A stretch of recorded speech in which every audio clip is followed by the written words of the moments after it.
नमस्कार, बहुत स्वागत है आपका।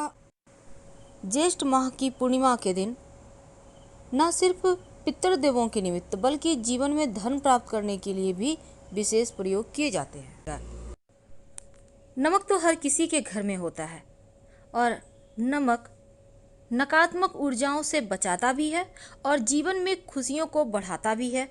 आज हम नमक के छोटे छोटे प्रयोग बताएंगे जो आपके जीवन की हर परेशानियों को दूर करेगा। लेकिन घर के किस कोने में नमक रखें कि जीवन की मुश्किलें जल्दी खत्म हो जाए, आपकी जो मुश्किल परेशानियों से भरा वक्त है वो जल्दी खत्म हो जाए। तो चलिए जानते हैं नमक क्या क्या कर सकता है। देखिए, नमक वैसे तो हर किसी के घर में है और अगर दाल या सब्जी में नमक ज़्यादा हो जाए तो नुकसान भी करता है और कम हो जाए तो भी खाने का स्वाद गड़बड़ कर देता है। वैसे नमक हमारी आयु को बढ़ाता है और नमक ही आयु को घटाता है, यानी कि नमक ज़्यादा होना सही नहीं है तो कम भी होना सही नहीं है। लेकिन आज जो हम प्रयोग बताएंगे, देखिए नमक बहुत तरीके का होता है, जैसे सेंधा नमक, समुद्री नमक, काला नमक, सामान्य नमक। और नमक को चंद्रमा और शुक्र दोनों से ही जोड़कर ज्योतिष में देखा जाता है।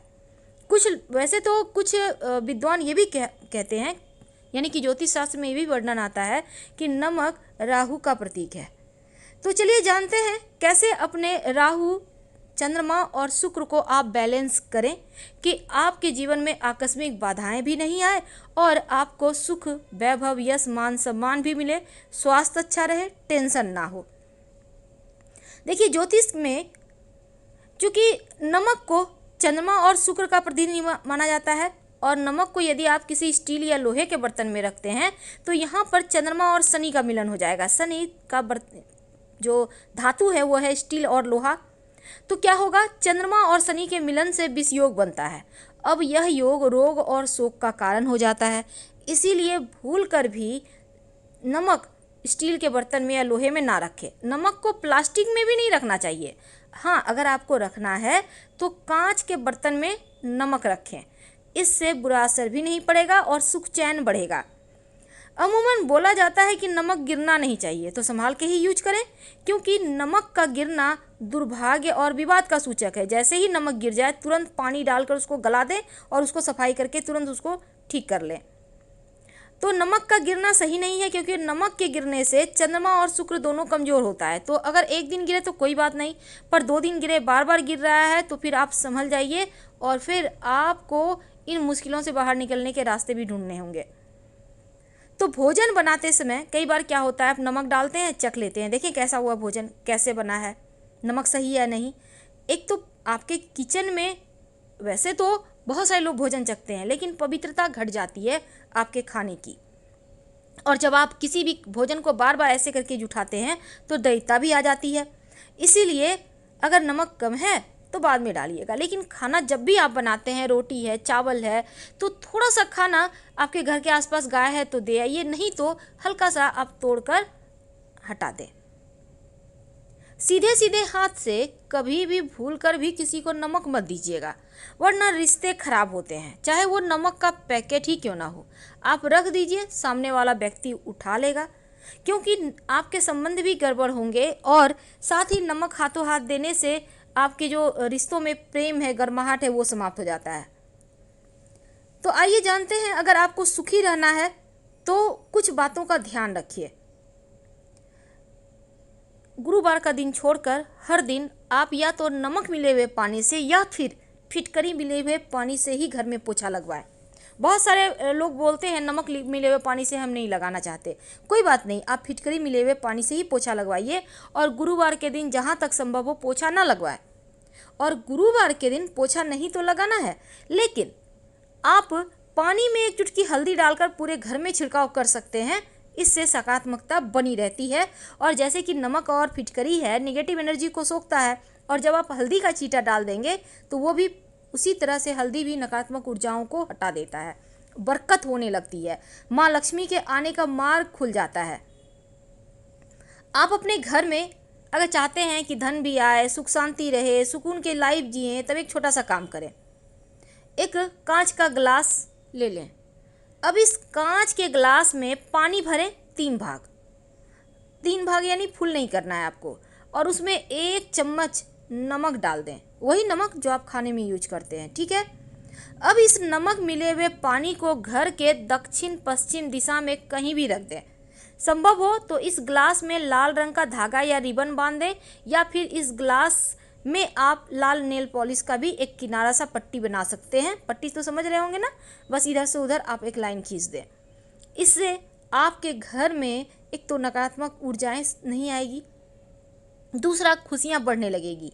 जब लगे कि पानी सूख रहा है तब उसमें पानी डाल सकते हैं, और हर महीने या 2 महीने में इसको चेंज कीजिए।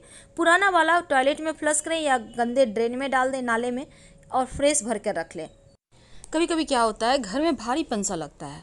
बाहर तो बहुत अच्छा लगेगा, लेकिन घर आने का मन ही नहीं करेगा, भारीपन सा लगेगा। कोई पीछे है, कोई किसी ने आवाज़ दिया, या रात में सोते हैं तो लगता है आपके घर में और भी कोई रहता है। तमाम तरह की परेशानियां, मुश्किलें हैं, इसका मतलब किसी ने कुछ कर दिया है। तब ऐसे में एक कांच की कटोरी ले लें। याद रखिए, कांच की ही कटोरी लेनी है, छोटी सी ले लीजिए। आपके घर में अगर कांच की कटोरी नहीं है, छोटा सा आपके पास कांच की बर्नी है तो, या ग्लास है, आप उसको भी ले सकते हैं। अब इसमें नमक रखिए। नमक कोई भी ले सकते हैं आप, खड़ा नमक ले सकते हैं, समुद्री नमक ले सकते हैं। अब इस कटोरी को 1 चम्मच 2 चम्मच डाल दें और बाथरूम में रख दें, कहीं भी ऊपर में उठाकर रख दें। और इस उपाय से बाथरूम की जितनी भी निगेटिविटी है, क्योंकि सबसे ज़्यादा नकारात्मक ऊर्जा तो बाथरूम में ही होता है, तो वो समाप्त हो जाएगी। और हर सप्ताह या हर महीने, सप्ताह हमने इसलिए कहा क्योंकि बारिश के मौसम में जल्दी ही नमक पानी पानी हो जाता है। अगर पानी पानी आपको लग रहा है हो गया है, तो पुराना नमक उठाकर आप टॉयलेट में फ्लैश कर दें और नया नमक उसमें भर कर रख दें। यकीन मानिए, आपके बाथरूम के ही नहीं, आपके पूरा घर का वास्तु दोष दूर हो जाता है इससे। अगर किसी कारणवश आप, कई बार क्या होता है ना, आपके घर परिवार में बहुत परेशानी है, टेंशन है, घर में भारीपन सा लगता है, बेवजह झगड़े लड़ाई, धन की मुश्किलें, लोग बीमार रहने लगे हैं, तब एक छोटा सा काम कीजिए। अपने डाइनिंग एरिया में एक नमक की डली, या फिर आप वैसे फिटकरी भी रख सकते हैं, आप कहीं भी छुपा कर रख दें, तो आने जाने वाले लोगों के अंदर जो नकारात्मक चीज़ें होंगी वो ये फिटकरी या नमक सोख लेगा। नमक भी रख सकते हैं अगर आपको खड़ा नमक मिल जाता है तो। कई बार बच्चे जल्दी जल्दी बीमार हो जाते हैं, या किसी की नज़र लग गई, एकदम से खेल रहा था, कोई आके टोक दिया, वाह आपका बच्चा तो बहुत खेल रहा है, बहुत अच्छे से बातें कर रहा है, बहुत बुद्धिमान है, बस बच्चे की नज़र लग जाती है। अब आप क्या करेंगे, 1 चुटकी नमक अपने बाएं हथेली में लें, बच्चे के ऊपर से उल्टा 3 बार या 5 बार उबार लें, और इसको बेसिन में नमक को पानी के सहारे डाल दें। तो इससे क्या होगा ना, आपके बच्चे की नज़र उतर जाएगी। अब आपके घर में कोई है जो लंबे समय से बीमार हैं या बार बार बीमार हो जाते हैं, तब क्या करेंगे, तब एक कांच की कटोरी में ही, याद रखिए हर जगह नमक आपको कांच में ही यूज करना है। वैसे आप प्लास्टिक का भी यूज कर सकते हैं, पर कांच ज़्यादा अच्छा है। तो कांच के बर्तन में जो व्यक्ति बीमार हैं उनके सिरहाने, बेड के नीचे आप नमक रख दें। और ज़्यादा बीमार हैं तो रोज़ चेंज करें, अगर कम बीमार हैं, हल्की फुल्की चीज़ें लगी रहती है, तब हर सप्ताह इसको फ्लश करते रहें, पुराना वाला नमक और फ्रेश नमक रख दें। देखिएगा उनका स्वास्थ्य जल्दी ठीक हो जाएगा। तो अब हम एक अंत में आपको वास्तु दोष मिटाने का एक छोटा सा प्रयोग बताते हैं। कई बार क्या होता है ना, मन एकदम बहुत खिन्न हो जाता है, बहुत टेंशन, बेवजह मन उदास रहता है, चिंताएं रहती हैं, भय रहता है, तब दोनों हाथों में थोड़ा थोड़ा नमक ले लें। कुछ देर बैठिए, आराम से बैठ जाइए, आंखें बंद कीजिए, थोड़ा सा रिलैक्स होइए, लंबी लंबी सांसें छोड़िए, और फिर जब लगे कि मन शांत हो रहा है तब इस नमक को आप पानी के सहारे बहा दें वॉश बेसिन में। इधर उधर मत फेंकिएगा नमक। इससे क्या होगा, आपके मन मस्तिष्क पर जो नकारात्मक चीज़ें छाई हुई है, जो आपके ग्रहों की चाल विपरीत चल रही है, उनसे भी मुक्ति मिल जाती है। वैसे तो नमक अगर आप अपने किचन में या अपने डाइनिंग एरिया में एक कांच के बर्तन में रख कर 4-5 लौंग रख कर रख दें, लेकिन इसको ढकिएगा मत, खुला रखिएगा। ढकने से फिर आपको उतने प्रभाव नहीं मिलेंगे। जो नकारात्मक चीज़ें हैं वो नमक सोखेगा, और जो सकारात्मक चीज़ें हैं उसको लौंग और बढ़ाएगा। तो धन की मुश्किलें दूर हो जाती है, धन आने लगता है, बरकत बनी रहती है, सुगंध बनी रहती है, जीवन में खुशियाँ आती रहती है। क्योंकि ये जो आप कांच के बर्तन में नमक रखेंगे, उसमें लौंग डालेंगे, उसको ढकना नहीं है, ओपन रहेगा। और अगर बीमारियां बहुत परेशान करें तब सिरहाने में ही रखना है आपको। वैसे नमक को थोड़ा कम ही खाइए, ज़्यादा नमक मत खाइए। और आप चाहें तो सेंधा नमक का प्रयोग खाना खाने में कर सकते हैं। इससे बीमारियां थोड़ी कम परेशान करती है। ठीक है। अब अगर आपके चंद्रमा या मंगल आपका कुंडली में कमजोर हो, तब जब खाना आप खा रहे हैं नमक कम है, तो सादा नमक ना लेकर, समुद्री नमक ना लेकर, आप ऊपर से जब भी नमक लेना हो तो सेंधा नमक या काला नमक लेकर खाइए। तो आपकी कुंडली का कमजोर मंगल भी बेहतर हो जाता है और चंद्रमा भी परेशान नहीं करता। मन अगर बहुत बेचैन हो या फिर बहुत परेशानी है, उलझने हैं जीवन में, तब नहाने के पानी में एक चुटकी नमक डालकर नहाएं। वैसे बच्चों को भी आप नहाते समय नमक डाल के नहलाइएगा तो उनको नज़र नहीं लगती है। और ये सब प्रयोग आप अन्य दिनों में भी कर सकते हैं। ऐसा नहीं है कि सिर्फ पूर्णिमा तिथि को ही करना, आप अन्य दिनों में भी कर सकते हैं, लेकिन इस तिथि के दिन करते हैं तो इसके फल आपको ज़्यादा मिलते हैं। तो हम आपसे विदा लेते हैं। जानकारी अच्छी लगे तो प्लीज़ लाइक कर सब्सक्राइब जरूर करें।